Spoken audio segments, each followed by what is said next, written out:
ഈ പാർട്ടിയെക്കുറിച്ച് മനസ്സിലാക്കിയിട്ടില്ലാത്ത ഒരു നിമിഷത്തെ പാർട്ടിയിലെ എല്ലാ അംഗങ്ങളെയും പങ്കെടുപ്പിച്ചുകൊണ്ട് എങ്ങനെ ചർച്ച നടത്തുക?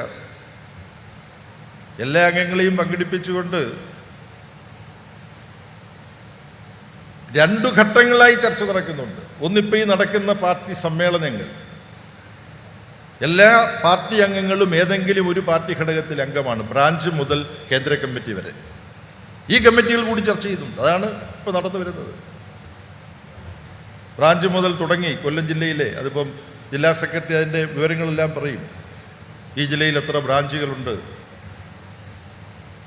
ആ സമ്മേളനങ്ങൾ എങ്ങനെ നടന്നു. ആ സമ്മേളനങ്ങൾ എങ്ങനെ നടന്നു എന്ന് പറയുമ്പോൾ ഒരു ഏരിയയിൽ സമ്മേളനം ഇപ്പം നിർത്തിവെച്ചിരിക്കുകയാണ്. അതുകൊണ്ട് അപ്പോൾ അതോ എന്ന് ചിലർ ചോദിക്കും. പക്ഷേ കമ്മ്യൂണിസ്റ്റ് പാർട്ടി ചരിത്രം മനസ്സിലാക്കിയിട്ടുള്ളവർക്ക് അതോ എന്നുള്ളതിനെക്കുറിച്ച് ആ ചോദ്യത്തിൻ്റെ മുമ്പിൽ യാതൊരു വിഷമവും യാതൊരു പതർച്ചയും ഉണ്ടാവില്ല. കാര്യം ഈ പ്രസ്ഥാനത്തിൻ്റേതായ വ്യക്തമായ ചിട്ടയും ക്രമവുമുണ്ട് പ്രവർത്തനത്തിൽ. ആ ചിട്ടയും ക്രമവും അറിഞ്ഞ് പ്രവർത്തിക്കാത്ത സ്ഥലങ്ങളിൽ ആ ചിട്ടയും ക്രമവും ഉണ്ടാക്കാൻ പാർട്ടി ഇടപെടും. ചിട്ടയും ക്രമവും കൂടാതുള്ള വ്യതിചലനങ്ങൾ ഇതാദ്യമായിട്ട് സംഭവിക്കുന്നതാണോ? അല്ല. മാർക്സും എംഗൽസും ഇൻ്റർനാഷണൽ വർക്കിംഗ് മെൻസ് അസോസിയേഷൻ എന്ന് പറയുന്ന സംഘടന രൂപവൽക്കരിച്ച് പ്രവർത്തിക്കുമ്പോൾ അതിൻ്റെ ചരിത്രം പഠിച്ചിട്ടുള്ളവരും പഠിപ്പിച്ചിട്ടുള്ളവരും ഒക്കെ വിളിച്ചിട്ടുണ്ട്, അവർക്കറിയാം. അതിൽ പ്രശ്നങ്ങളുണ്ടായിട്ടുണ്ട്. അന്നത്തെ റഷ്യക്കാരനായ വലിയൊരു വിപ്ലവകാരി മിഖായിൽ ബക്കുനിൻ, അദ്ദേഹം ഇൻ്റർനാഷണൽ വർക്കിംഗ് മെൻസ് അസോസിയേഷനിൽ രാഷ്ട്രീയമായും സംഘടനാപരമായും തെറ്റായ ചില നിലപാടുകൾ എടുത്തു. ആ സംഘടന പൊതുവിൽ സ്വീകരിക്കുന്ന സമീപനത്തിന് വിരുദ്ധമായ സമീപനം എടുത്തു. അതിലൊരു കാര്യം ഇവിടെ പറയുന്നത് വളരെ പ്രസക്തമാണ്. അദ്ദേഹം എടുത്ത തെറ്റായ ഒരു നിലപാടെന്താ? ഈ സംഘടനയിൽ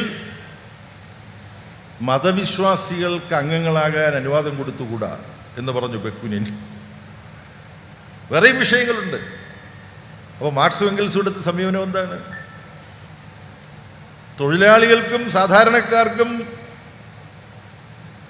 സമത്വപൂർണമായൊരു ജീവിതം ഉണ്ടാവണമെന്ന ലക്ഷ്യത്തോടു കൂടി തൊഴിലാളികളുടെ അവകാശങ്ങൾക്ക് വേണ്ടി പൊരുതുന്ന നമ്മുടെ സംഘടനയിൽ പ്രവർത്തിക്കാൻ തയ്യാറായിട്ട് വരുന്നവർ, അവർ മതവിശ്വാസികളാണെങ്കിലും അവരെ തടയണ്ട, അവരെ സംഘടനയിലേക്ക് കൊണ്ടുവരണം, അവർക്ക് പ്രവർത്തിക്കാൻ അവസരം കൊടുക്കണം, സാമൂഹ്യ മാറ്റത്തിന് വേണ്ടിയുള്ള പോരാട്ടത്തിൽ പങ്കെടുക്കാൻ അവർക്ക് അവസരം കൊടുക്കണം. ഇതാണ് മാർക്സും എംഗൽസും പറഞ്ഞത്. നമ്മുടെ ചില ആളുകൾ ഇപ്പോൾ അത് വേണ്ട പോലെ മനസ്സിലാക്കാത്ത പ്രശ്നവുമുണ്ട്. മതവിരുദ്ധമായ പ്രസ്ഥാനമാണ് കമ്മ്യൂണിസ്റ്റ് പാർട്ടി എന്നുള്ള തെറ്റായ പ്രചരണം നടക്കുന്നതിന് ഇതിനെക്കുറിച്ച് വേണ്ട പോലെ മനസ്സിലാക്കാത്ത ചില ആളുകളുടെ സംസാരങ്ങളും രീതികളും കൂടി വഴിവെച്ചിട്ടുണ്ട്. അപ്പോൾ ബക്കുനിൻ്റെ പേര് നടപടിയെടുത്തു. ഇങ്ങനെയുള്ള പലതും വിഷയം അതിലേക്ക് ഒതുങ്ങാൻ പാടില്ല എന്നുള്ളത് കൊണ്ട് ഇങ്ങനെയുള്ള പല ചരിത്രവും കമ്മ്യൂണിസ്റ്റ് പ്രസ്ഥാനത്തിൻ്റെ ചരിത്രത്തിലുണ്ട്.